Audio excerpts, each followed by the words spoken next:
game tonight at home with no fans in the stands. Zach Hyman's return. They're planning on playing his video as well as like doing like a moment of appreciation with no one there. It kind of does suck, let's be honest, but not to the 1,000 people that'll be there. Oh, is there 1,000 people there? I thought it was completely empty. Oh, I thought it'd be like last game where there was did they make it more restrict? I just thought that there was really there was very few people in the stands, like less than 1,000, but I could be. Yeah, I think there is less than 1,000. I just threw a number out there. Yeah, well, there was something about that, like that they were going to allow 1,000 people in the stands, but who knows at this point because Ontario just went to further lockdown stuff. So, but yeah, tonight looking like Matthews is going to be in the lineup. He got a positive and then a negative test. For the Oilers, we're missing Connor McDavid, Derek Ryan, and Tyson Barrie. So yeah, Connor McDavid, Derek Ryan, Tyson Barrie out for tonight's game. So the Edmonton Oilers lineup is looking like Warren Foegele with Draisaitl and Yamamoto. Second line, Zach Hyman, McLeod, and Jesse Puljujarvi. Third line, Tyler Benson, Shore, and Cassian. Everyone remember Devin Shore from the Leafs. And then the fourth line, Brandon Perlini, Colton Sceviour, and Kyle Turris. And that's not a very strong. It's crazy. You take McDavid out of the lineup and it looks like that. Like Derek Ryan is a fourth line player. He's whatever. But like you take McDavid out of the lineup and it looks like that. Just shows how far off they are from the Leafs in terms of the rest of the talent of the team. You know, like you take Matthews out, it's like, oh no, we only have another elite Team Canada center to play. Yeah. Who's Justin Hall going to cover though? Yeah, frig. It'll be Justin Hall on Brandon Perlini. That's what. Just be like, hey, Justin. Just gonna shadow Brandon Perlini all game. That's all you have to do. Pretty sure if he didn't have that game where he like shut down McDavid, I don't know if he would still be considered like as highly touted as he is. Well, the thing is we played them like 6 to 8 times last year. And every game except for one, he was awesome against McDavid. So it wasn't just one, but it was just like, where is that Justin Hall against? Like, does he need to be a guy where you're like, okay, you need to do that. This is your one role, you know, like, please don't hop up in the rush as much. Please don't pinch when we're up by 2 goals in the third period, you know, just do this one thing. You know, you're playing with Jake Muzzin, a great defensive defenseman, which we'll get to how he's back. But yeah, the defensive pairings are Nurse and Bouchard, Duncan Keith and Cody Ceci, and William Legason and Slater Cuckoo. And then in goal, which there is a bit of a story here in goal, is that Koskinen, I have the quote here. You said it this morning as well. Basically, Tippett called him out a little bit. Their head coach. Yeah, he says it's not nice being thrown under the bus. I have to be better, but at the same time, we scored 7 goals in my last 6 losses. I can't score goals. With shade being thrown honestly, everywhere. Massive respect. Yeah, true. Standing up for himself. How many goalies are going to go and say that? Yeah. And it's funny because the actual interview is all in Finnish. So maybe he was like hoping that like, it's Canada. Yeah. What else do we have to talk about? Yeah. In Edmonton. Yeah. It's crazy. I didn't realize how many injuries they had. So they have Klefbom, Russell, Tyson Barrie all out on defense. And then Derek Ryan, McDavid, and Nugent Hopkins. I totally forgot they had Nugent Hopkins on this. But that's rough. That's and someone made a comment on Twitter saying like that this is like the Leafs, like this is our trap game, you know, like we're expected to win and it's like the Pittsburgh game earlier in the season, like we're gonna lose 8-2. And well, we thought that against the Sens. Yeah. Look how that turned out. Leafs are showing that they're not the old Leafs anymore. You know, there was that one Pittsburgh game, but like since then it's been all the trap games we've ended up winning how we should. It hasn't just been like by a goal squeaking out, like we dominate teams. And then if we're up by 3 goals, we win a game, you know? So unheard of. Yeah, exactly. So what are the Leafs lineups? So there's only one big change, as in being out, and that is Andre Kasha will not be suiting up. He went too hard in the gym, it said, and hurt himself training. So can't you see him just being like, with those I was a personal trainer, the name's escaping me. God damn, the things you push across the floor, you put the plates on them. How am I not thinking of that? I can just see him like just going straight into a wall. Yeah. Oh fuck, whoops. That's how I imagined he got injured. So that's pretty accurate. So in his place, welcome back, Nick Ritchie. Mm-hmm. So he will be stepping in. And we also have Jake Muzzin back in. Nice. So I really hope he's recovered from whatever has been nagging at him all season, and the old Jake Muzzin shows up tonight, because that would be awesome. Mm-hmm. Because he is with Hull, and I'm nervous. You never know what you're going to get with that line pairing. Yeah. So I guess speaking of line pairings, I'll just go through the lineup. Bunting, Matthews, Marner again. Kerfoot, Tavares, Nylander. Then it's Engvall, Kampf, and Mikheyev, with the slow line to end it all, Richie, Spezza, Simmons. Mm-hmm. That will be interesting. Yeah. They might shuffle a little around. Then on defense, Riley Brody, Muzzin Hall, and Sandine Dermott with Soup and net. So yeah, 24th start of the season for Campbell. Mm-hmm. So his career high is 26. So I'm sure he will be beating that this season.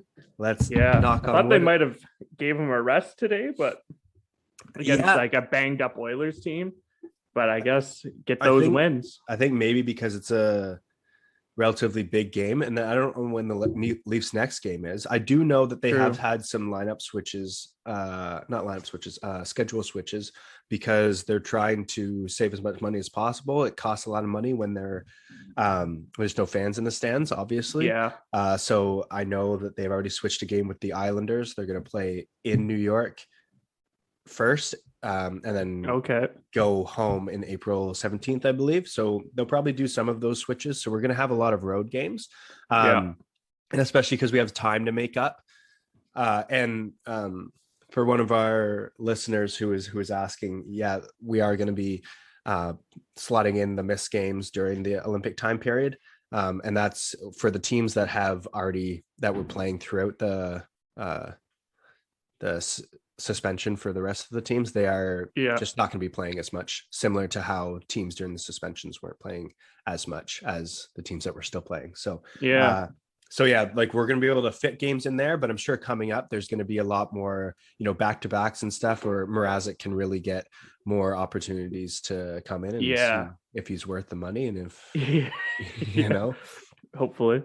The other news in the NHL I thought was worth mentioning was Alex Nylander got traded again to the Pittsburgh Penguins for Sam Lafferty, I believe, who is a fringe fourth line player. So I want him. I know. It's just he was never touted to be better than Will. Willie was always supposed to be the better one. And he was projected to be like a 50-60 point player in the league. And where was he? Like, where did he just get traded from? Chicago. Oh, yeah, it was in Buffalo and then Chicago. And do you know where he was playing on their depth chart? He was in the AHL, I believe. Oh, okay. Yeah. So, since his one injury, I don't think he's really played too much in the NHL. I could be wrong. I think he's had short stints here and there. Yeah. Well, I know he was in Buffalo, so you go from Buffalo to Chicago, like that sucks. Yeah. Now you're in Pittsburgh, so but the thing is, if you're gonna get a chance to play, it's gonna be in Buffalo or Chicago. It's not gonna be with Pittsburgh, although Pittsburgh has a habit of playing an AHL team and beating teams 8-2. So if anyone's gonna have a breakout second half of the season, it's this guy. Playing with Crosby and Gensel, and he'll be fine. It's looking like I think it's just going to be a dominating performance by Leafs tonight. I think Yeah, every that's time we what I'm play the expecting. Oilers, it's like that. But So we have seen in like the NFL recently, and we're making a lot of football references, yeah, but like teams who have been decimated by COVID and stuff like that, they often, for the first game anyway, come back and play like they have something to prove, because it's lesser guys on the team who are not considered the stars, who are like, okay, like we're here too, you know, like we can do stuff. So yeah, it is one of those things where keep an eye open, but I just can't see Leafs are just way, like, just look at those lineup. Like every single line we have is objectively better than the Oilers. And that goes for defense too. Maybe you can make a case that like Darnell Nurse and Bouchard are close to Brody and Riley, but I don't think you could actually, just because they're not playing up to their usual selves right now. So yeah, that would be close. Close. But then like Muss and Hall, like I would rather Hall than CC still. Yeah. You know, and then Duncan Keith. No. So it's just, and even our goaltending, you know, Koskinen or Campbell, who would you rather have? So it's just on every single level. It didn't. Is Koskinen in tonight? I think they said it was another guy. Oh, Mike Smith? Yeah. Oh, and Mike Smith does know how to play well against the Leafs. So that's kind of scary. Koskinen's probably, that's going to be an awkward dressing room. Yeah. Sorry, you're on the bench tonight, bud. Yeah. No. But I mean, I still think respect for that guy when it comes to like, do I think that a goalie can be the single reason that you lost a game? The answer is no. I think like we tried to do that before. Well, no, actually, we blame the defense. I think a goaltender can be a reason that you win a game. Yes. I don't know how much you can blame them for losing a game unless it's very blatantly obvious they give up like 8 goals. But like, let's look at that Colorado game. People were saying like, oh, Johansson, I think, was their goalie. He's an AHL goalie. So if he wasn't in and they had the regular guy, like it would have been a close game against the Leafs. And the answer is no. We dominated them for 50 minutes of that game. You know, they let up 8 goals, but it could have been 4, you know, like it just, I'm open to people's arguments about that, but I just don't see it personally. So what would the bold prediction be for the scoreline tonight? That Mikheyev scores another one. Oh, okay. That's what I'm going with, and I might actually put $5 on it tonight. What's the scoreline? I haven't looked up the Mikheyev thing. I'm sure it's pretty far down. Yeah. But who knows? I'm rooting for the guy now. I